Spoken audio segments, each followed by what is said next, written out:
Greetings everybody, my name is Tommy the Keyblade Master and welcome to another one of my videos. Well, last week I reviewed Mega Man X6. You know what that means? The next game on the list to do is Mega Man X8. I don't know why Capcom never bothered to make a Mega Man X7 or why it doesn't exist. Not so fast there, Sonny. While I was digging around in your collection, looky what I found. It does exist. I don't see anything, do you? What? Hey, how did you? It's just a little opacity effect and a whole bunch of denial. Watch me use it on you. Now that he's gone, let's get on to reviewing Mega Man X8.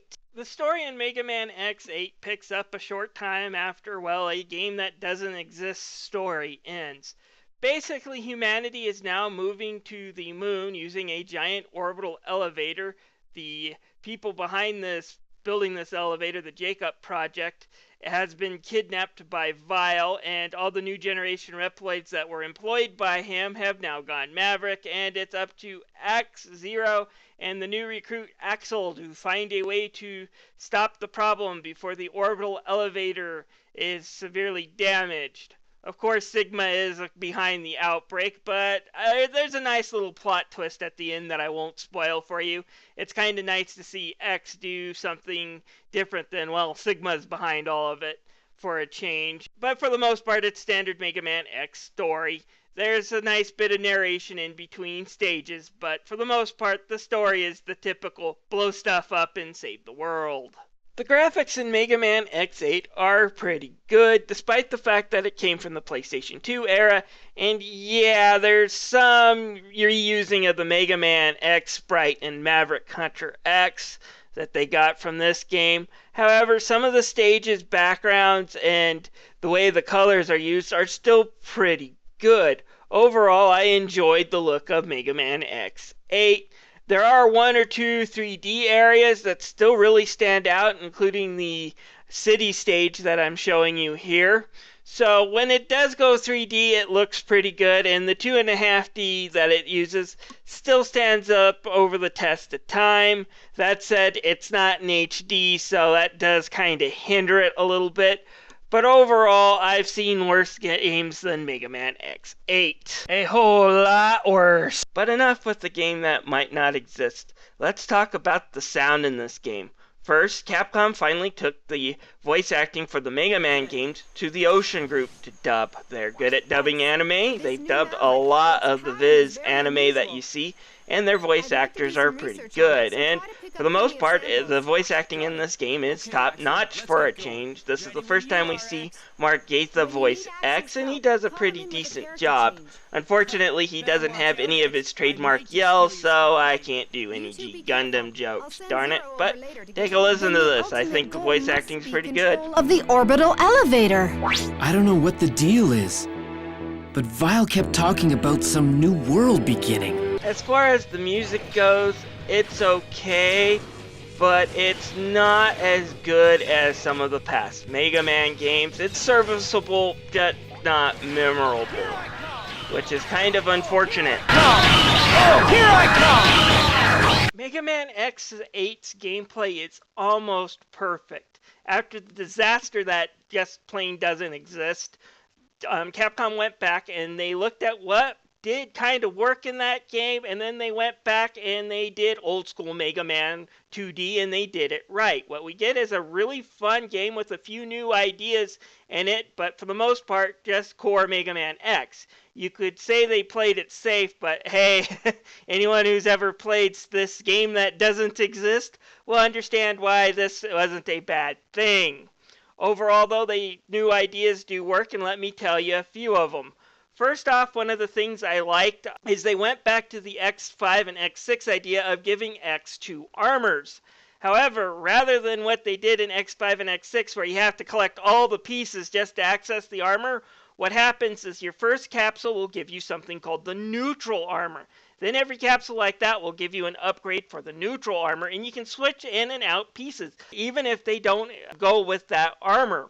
Collecting all the pieces for a certain armor, though, will give you a special ability for said armor. But if you want to mix and match these two armor power-ups, you can do it. And it makes X now really customizable. I like that. Also new is that you can now play as Zero and Axel in a tag team format, similar to Marvel vs. Capcom. Whenever you get hit, you notice there's red bars. They will refill if you switch in and out.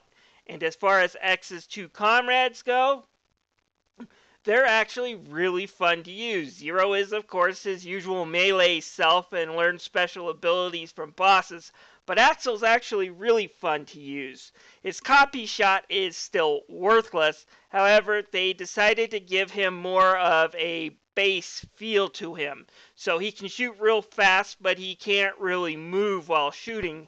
And some of his weapons are really fun to use. I enjoyed using Axel in this. Another thing that I really loved about Mega Man X8 is how it handles its difficulty system. It has 3 difficulties, easy, normal, and hard, just like every Mega Man game since X5. But how they handle this and how they implement it is kind of interesting. They actually kind of want you to start off on easy mode. When you're on easy mode, your characters will start out at full health and full weapon power. And then normal, you'll have a smaller bar, and then hard can be really challenging. What's neat about this, though, is that easy mode is the easiest way to play through the game, but it's not a free pass at all. You still have to learn the game, but it also incorporates its RPG mechanic, starting you at easy.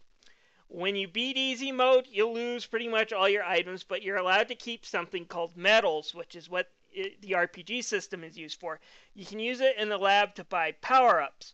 You're allowed to carry medals over from easy mode to normal mode, so you'll have a way to power up X and Zero and Axel right out of the gate when you start your career on normal. And if I remember right, if you jump to hard, you're allowed to keep everything you've got on normal.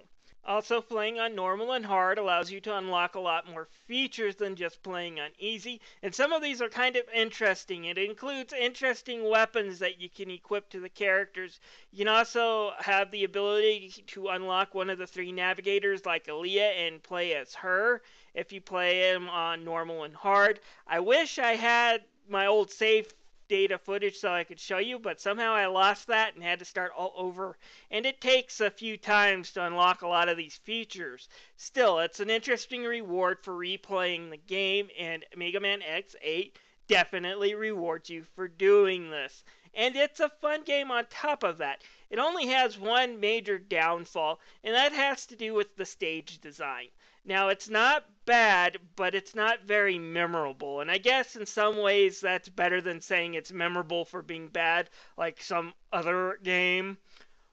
But this one really is forgettable. None of these stages are really great, and most of them just operate on a simple gimmick.